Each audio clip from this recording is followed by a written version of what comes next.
So before I get into this review, I'm going to be going over how my rating system works. So 10 to 7 is a positive review for the movie, with 10 being an absolute beautiful day. 9? I mean, it's a 9. Watch the movie. 8 is great, 7 is good. 6 to 4, now getting into the mixed section, with 6 being a possible good. 5, a 50-50. 4, not quite bad, but you get a pass.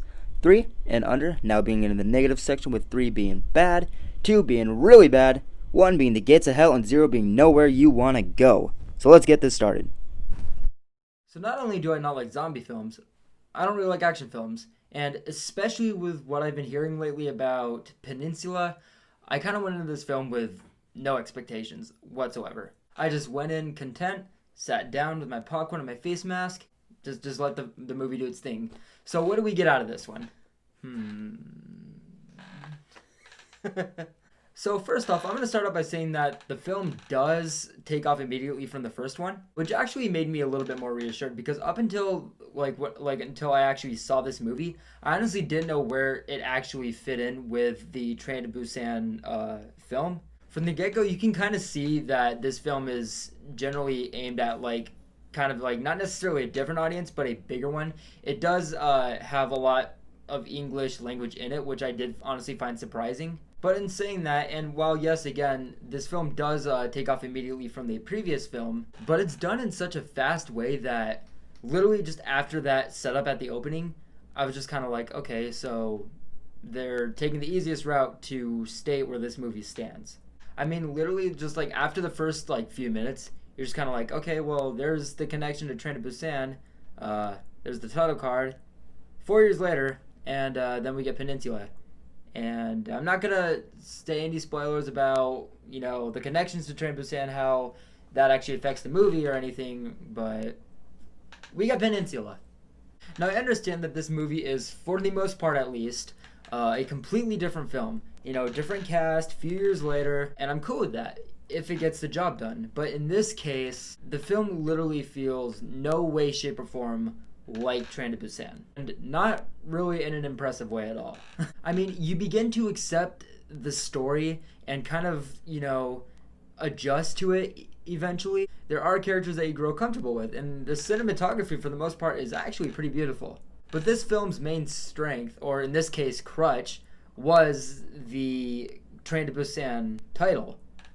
The film does have a nicely apocalyptic setting, and it does have a story, but there are a lot of weak plot points and even humorous errors that do just kind of make this film feel dull or half-assed, or even, to some extent is embarrassing or infuriating compared to its predecessor. What I liked about Train to Busan 1 is that it had the adrenaline and the creativity, both story-wise and scare-wise, of a creator with actual dedication. This just feels like a straight-to-DVD sequel, wiped squeaky clean. There are things that go on screen that look nice and all, but the writing as well as the effects just kind of, make the overall judgment for that. It's hard to follow the characters sometimes, and whether the film is actually going for that action or horror-based feel, you never quite get the satisfaction from either genre. And the worst part, in my opinion, is that there's really no clarity. There's no genuine build-up. The film seems to kind of do minimal to keep the viewer interested. And again, I'm not downright trashing the film. I see what they're going for. I do. There is continuation. They are trying to do different things, which I respect. It just seems like there was nowhere near the dedication and passion that was put into the first film, which, in my opinion, I actually thought was a pretty good movie. And I understand that this film isn't advertised as Train to Busan 2, more so just kind of in that universe. But even how loosely connected to Train to Busan this film is just, again, just so displeasing and minimal, and honestly just kind of smacks you in the face a little bit. The one thing I will say about the film that is a positive opinion is that the last act does actually seem to do a hell of a lot more than the previous two acts kind of did it, beside the opener. There is a bit of fun action and writing, as well as some impactful emotions. But again, besides the last act and closer, as well as the opener, the rest of the film just kind of feels like filler. It's not that the film feels hollow, it's just not engaging. I appreciate you all watching this review. This is currently kind of an underrated film, which it sadly doesn't live up to. But my next review, or new review I should say, will be Netflix's The Devil All the Time with Tom Holland, Bill Skarsgård, and Robert Pattinson on September 16th. I say new review because I was, thinking about what films I could possibly review in the meantime, just kind of waiting up for that release. And surprisingly, I haven't actually reviewed Parasite from 2019.